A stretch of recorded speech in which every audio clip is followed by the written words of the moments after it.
Today is the 3rd of November 2025, and I'll be doing the predictions for the 2026 map. So, first, we will be filling in the safe red states, which is going to be Idaho, Montana, Alaska, South Dakota, Kansas, Oklahoma, Arkansas, Alabama, Tennessee, Kentucky, West Virginia, South Carolina, and now I'll be filling in the safe Democratic states, which is going to be Oregon, New Mexico, and Wyoming for the Republicans.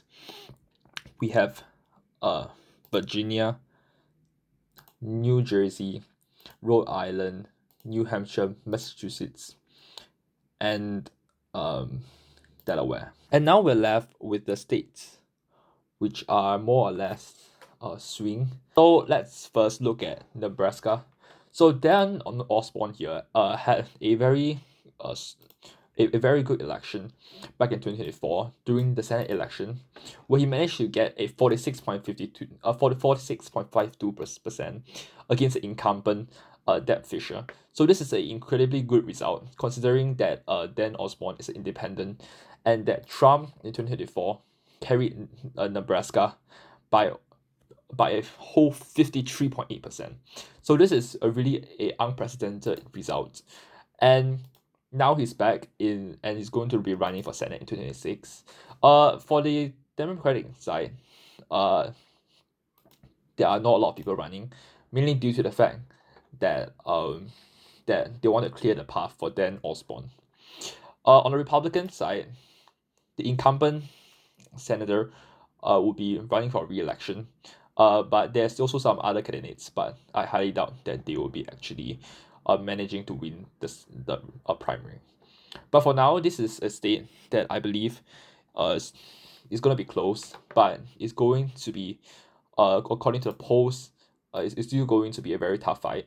It might go all the way down to the wire, but these two sources are sponsored by Democratic parties.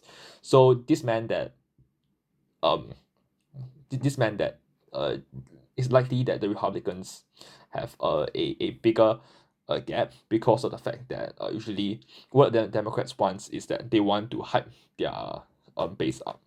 So for this, for the race to the White House is usually more of a Democratic leaning source. So we'll be mostly looking at the inside elections and a Cook political report for this election prediction. So for now, we'll be putting uh Nebraska here as as leaning to the Republican side. Next, we have the election in Texas. So this is going to be a very interesting election because of the fact on the Democratic Party side. So there are a lot of great candidates. Example, Colin here, which is a congressional a congresswoman and also a former representative. And there's another uh in battle here. So he is also suspected to take part and jump into the race here, and he is of course a nominee for the governor. But a lot of people actually suspect that James is going to be the nominee because he's a progressive, and he talks a lot about Christianity and as well as on the table issues. On the primary side, it's still very hard to tell. Mostly Colin here is leading, but according to some of the betting markets, James have a higher chance to win the primary. On polling wise, it seems that Colin will be losing to the incumbent, but when he's facing the Attorney General, Ken Paxton here, he had a scandal back in the past, and a criminal record. So he's a much weaker Republican candidate. But it does seem that for every poll except for this poll where Wesley Hunt is VSing James, uh, the Republicans wins every side, and it's not surprising considering that Texas is a very Trump state now, and it's going to be very likely to Republicans. Going to Georgia now, we're going to be looking at a very tight race where incumbent John Ossoff, which have won a shocking election back in 2021, considering that he never held any political office before that, is running against Republican nominees. There are a lot of nominees currently, but a lot of people are talking about Mike Collins taking the lead. So Collins here, he's a representative, and a lot of people have said that he would win the nominee, but he also facing some back from Carter, so he's also a congressman. Uh, there are some talks about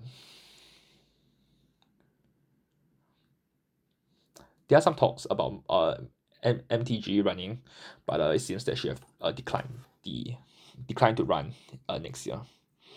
On a general election, it does seem that Ossoff is leading the race by quite a good margin. So we will be putting it as as the Democrats, but we will be expecting that this race to be very very very intense, because 2024 Trump carried it by a 2.2 margin, 2020 Biden carried it by 0.24, 2016 Trump carried it by 5.2. So this is obviously a state that is quite right leaning, but when we look at the Senate, it does seem that the voters will be voting split ticket, and they vote by quite a bit for the Democrats. So this is definitely something to keep in mind. Next, we'll be looking at Florida. So Florida used to be a purple state, but it's no longer having the status. In 2024, Trump carried it by a whopping 13.1%. In 2020, he carried it by 3.4%. 2016, he carried it at 1.2%. You will see that the margins are only growing, but in 2020, Biden was a very strong challenger, as you can see. He carried Georgia, Wisconsin, Arizona, which of course Kamala Harris lost by 5.2, 0.86. So this is something to keep in mind, but it's very likely that Florida will be going to the Republicans by quite a big margin. But we'll be looking at the candidates for Florida right now. So currently we have some U.S. representative which is running for the office, and on the Democratic side, there are currently no strong candidates which have declared, and it does seem that this race is going to be very easily be a solid Republican race. And as you can see, that in every single polling, the Democrats are losing by about 10 points. Next, we'll be looking at North Carolina. North Carolina is a very interesting case due to the fact that it is a swing state, which is similar to Georgia, because it is quite Republican leaning. In 2024, Trump won by 3.2. In 2020, Trump won by 1.3, and in 2016, Trump won by 3.7. It does seem that Trump overperforms in states like this, and the Senate race is going to be no different. And the Senate race is going to be, in fact, incredibly challenging. And one of the main advantages for the Democrats over here is that the Republican nominee is not going to be running for re-election. So we have Don Brown and Michael Whatley, which is going to be running for the Republican ticket. However, I think the Democratic Party actually have some very strong candidates like Roy Cooper. He won the race by quite a significant margin when he was governor for North Carolina, which you can see here, 4.5%. In the same year, by the way, Trump won North Carolina by 1.3. So it does seem that voters are willing to split tickets for this. So we'll be giving North Carolina to Democrats. Next, we'll be talking about Maine. So Maine is a very closely watched race, mostly due to the fact that our incumbent Republican is very unpopular, Susan Collins, which is very moderate, and a lot of people do not like her. So Susan Collins is expected to run for re-election, and you can see that in the primary, the fact is that she's going to win by a very large margin. But on the Democratic side, it's more interesting because of the fact that the candidates currently, there are no good candidates which is running. For Governor Mills, which is currently the governor of Maine, she is said to be to be too old, which is a very major issue. And when we look at some other candidates like Plattner here, another issue for him is that currently he's undergoing a lot of his scandal, which is about his tattoos that he have, and which is representing a Nazi tattoo, which have currently is very unpopular. A lot of people say that Jordan would be the nominee, or have a high chance to be a nominee now. He used to be the former chief of staff to Katie Porter and is endorsed by her. Looking at polling, currently for the Democratic side, there is no fixed candidate. Plattner was actually leading by quite a bit and was leading in the betting market as well. However, he sort of fell off after his scandals kind of leaked, and now Janet seems to be leading the polls, but again, it's still very hard to tell. And on the prediction, it used to be tilt red over here, but it seems that most people changed the race to a tilt R race from a tilt R to a toss up race. Looking at the polling, Susan Collins vs Janet Mills, it seems that Janet is actually winning by quite a bit. But currently, again, there is really a lack of polling data. This data haven't been updated in 1 month, so it's still very hard to tell who is exactly leading the race. This is obviously a very important state if the Democrats want to retake the Senate. So for now, we'll be putting it as Republican, but we will still see. New Hampshire is obviously a very important race. However, this state is quite a Democratic state for some time now. Kamala Harris won it by 2.8, Biden won it by 7.4, and Clinton won it by 0.37. Obviously, this is not the swing state it used to be, and it quite shows.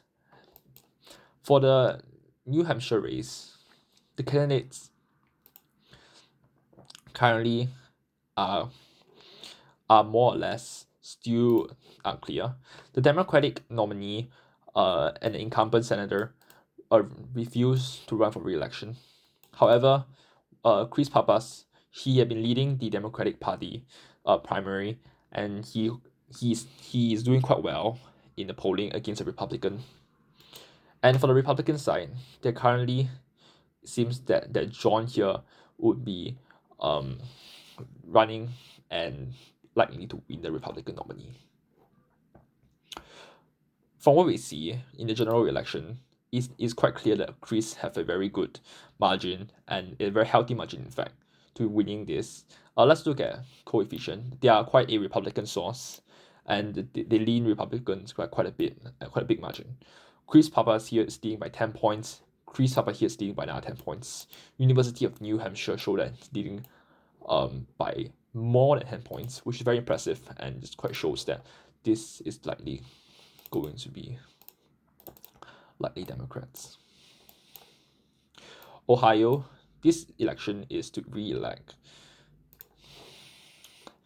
a senator after Vice President J.D. Vance have resigned from his Senate seat to run with Donald Trump.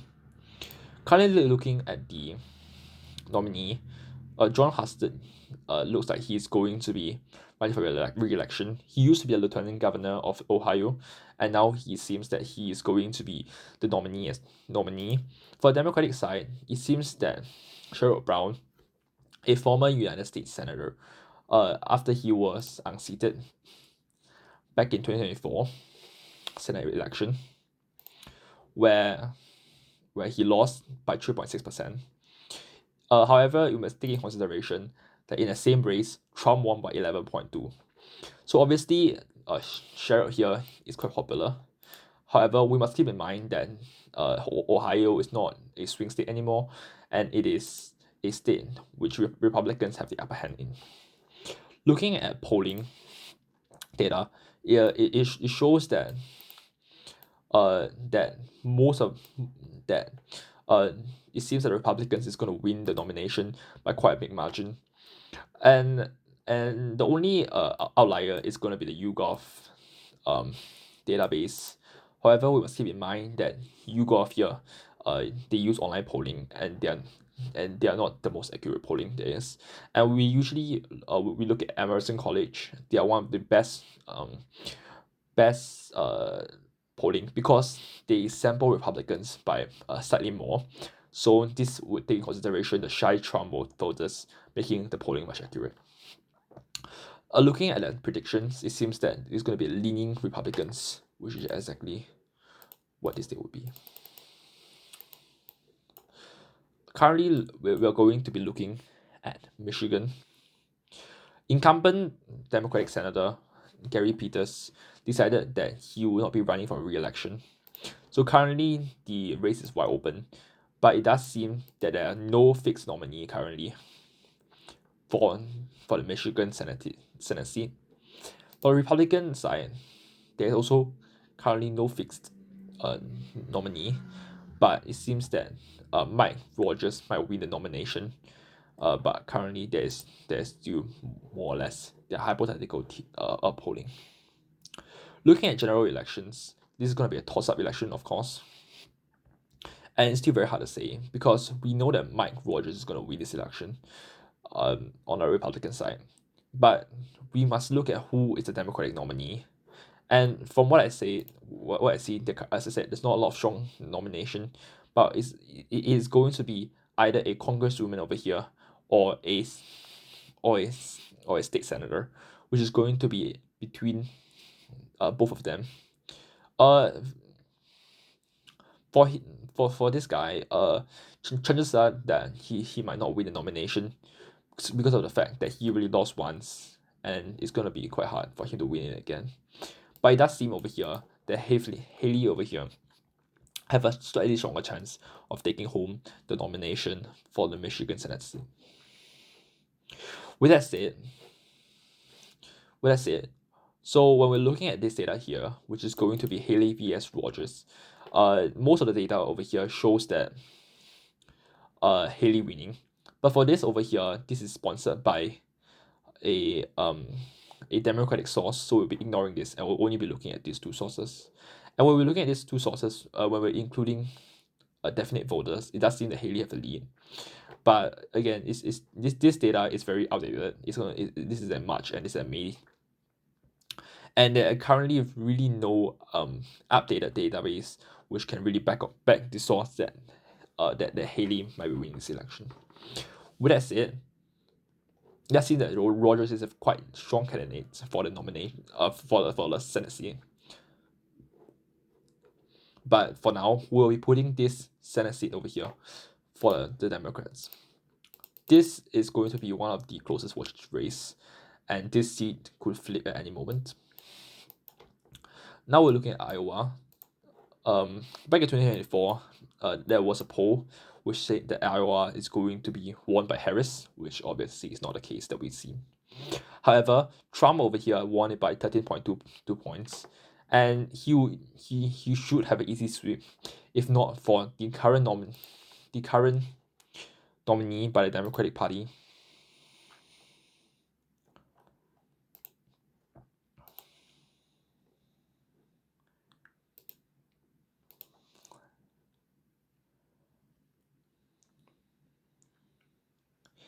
And he should have an easy sweep, if not for Republican incumbent Joni Ernest. However, she said that she will not be running for a re-election, so this should be quite an easy fight for the Republicans. Looking at polling data, it does seem that the Republicans are winning every race. However, we must take note that this is Joni Ernest we're talking about, and she is not a very popular incumbent due to the fact that of a scandal more where she said that she would not be running for a third, where she hinted that she might be running for a third term. However, obviously she did not, and this is definitely something that we must keep in mind. And therefore, this is a race that is going to be Republicans.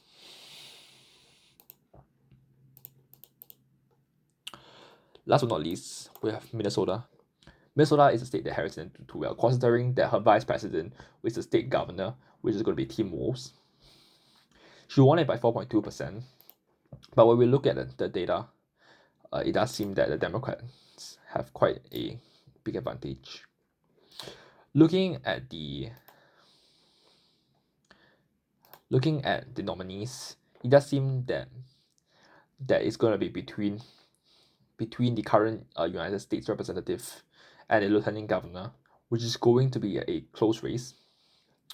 When we're looking at the Republican side, there are currently no strong nominees, um, but Alexander White, which is the NBA player, could have quite some big support. And when we look at the polling data, policy polling (PPP) is quite a Democratic Party polling data, so we must keep this in mind.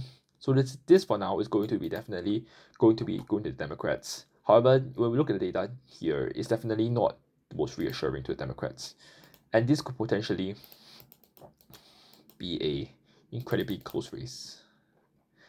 And there you have it. It's going to be a 48 to 52 seats, and this is going to be the final data. You guys can screenshot it, and yeah. Remember to subscribe if you like this channel, and I'll be uploading more in the future.